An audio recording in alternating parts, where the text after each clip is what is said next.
Thanks for listening to English Go Podcast. If you'd like to listen without adverts, read episode transcripts, or listen to extra bonus episodes, please check the description for more details. As a professional welder, Shayna Ford uses Forge FX to practice over and over, which helps her improve her skills. The more muscle memory that you have, the smoother your weld is. Learn more at meta.com/metaverse impact. It was my wife's birthday recently, and she wanted to go and visit a pub, an English-style pub that we'd heard about previously. And we both wanted to go to this pub, but we hadn't got around to going. We hadn't been yet and tried it. And the reason we hadn't been is because it was a bit far away. We had to travel into the center of Tokyo to get there, and it was about an hour away on the train. But we went for her birthday, and I was very pleased that that's where she wanted to go for her birthday, because I do like pubs. And it was very interesting for me to go and see like a sort of a Japanese-style English pub, I suppose, or an English-style Japanese pub. I'm not sure which. But I have had an experience of it before, not this pub, but there's a chain of pubs that are meant to be sort of like British pubs over here. And let's say I've only been to one, and that was enough. I've never been back since. I don't know if they're all like that, but the one I went to wasn't very good at all. It didn't even have English beer in, so I don't know how it can be called an English pub, but yeah, maybe I should try some more. Go to this specific chain of English pubs and see if they're okay. But anyway, we went to this one pub, and it wasn't a chain. I think it was just like an independent pub, so there was only one of them.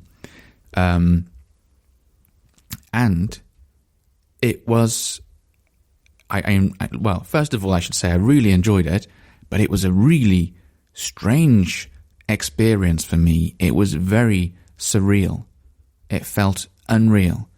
It felt, I don't know, like I was in a dream. I'm not saying it was so wonderful that I felt like I was in a dream, just like it was so strange that I felt like I was in a dream. Because you have to understand that my life over here is just absolutely, completely different in almost every way to my old life back in the UK. And every time I go out, every time we go to a pub or a restaurant or whatever, all I can hear is Japanese, and everywhere, Japanese being spoken, and everywhere looks Japanese. So we went to this place, and we walked through the doors into this pub, and all of a sudden, there's this like weird feeling, like I felt like I was somewhere familiar, even though I'd never been here before. Probably partly because of the way it looked, and the layout was sort of like a pub layout. But there's this feeling, and I don't know how to describe it, when you walk into a pub in England, there's this sort of feeling. I didn't know it existed until going into this Japanese English-style pub. And what it is you walk in, and you're looking at the bar, and you're looking at the seats at the same time, because these are the two things you have to concentrate on next. So it's like, okay, that's where I go and get the beer from, and okay, that's where I want to sit. I want to sit over there. There's lots of seats there. Or I want to sit in the corner. That looks nice. So you're concentrating on two things when you walk into an English pub usually. Where can you sit? Where can you get the beer from?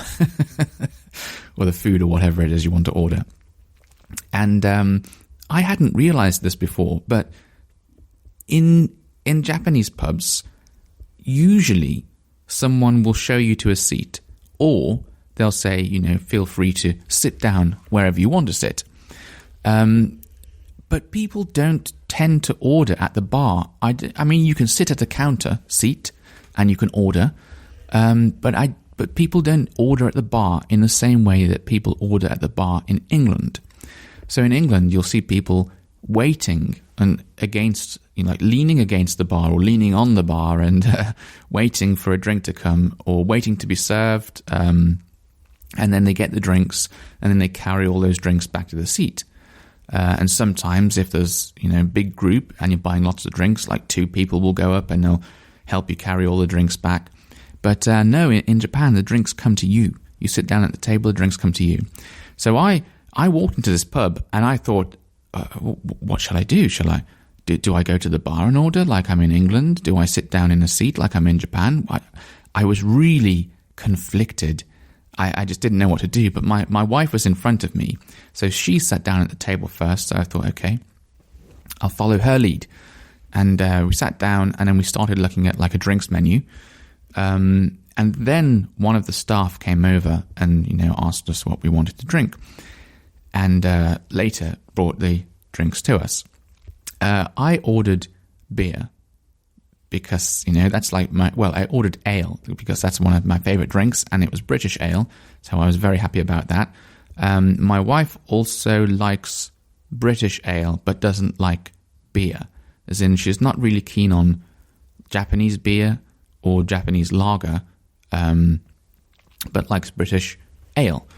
Anyway, so we both ended up with, oh no, actually, that was a second drink. Sorry, the first thing she tried, and this was my recommendation, was they had some British cider. They had quite a lot, actually. And cider over here in Japan, and in America as well, I think. And that's why Japanese cider is like apple juice. Cider in the UK is alcoholic, always. Maybe you can buy non-alcoholic cider like you can buy non-alcoholic beer, but I mean, if you're drinking cider, it's an alcoholic drink. So I recommended she try this, and she really liked it. And it's something that's very hard to get over here, actually, cider. I don't know, actually, I'm not sure I've ever tried any. I've had something that was close to cider, but it was fizzy and it wasn't any good. I think it's got like a slightly different name, like Cidra or something like that. I don't know. It's like a French name, but I'm not sure. I'm not sure the history behind that and how it came to Japan. But yeah, I don't tend to have cider over here, and it's pretty rare to get English ale over here as well. So of course we're going to order those 2 things when we go into the pub. And it was weird for me. It was another weird experience. I just sat down and I had this pint in front of me. And it's like, this is weird. This is very familiar. I haven't done this for a long time. I haven't done this for over a year. And I picked it up and started drinking. And I thought, wow, I miss English ale.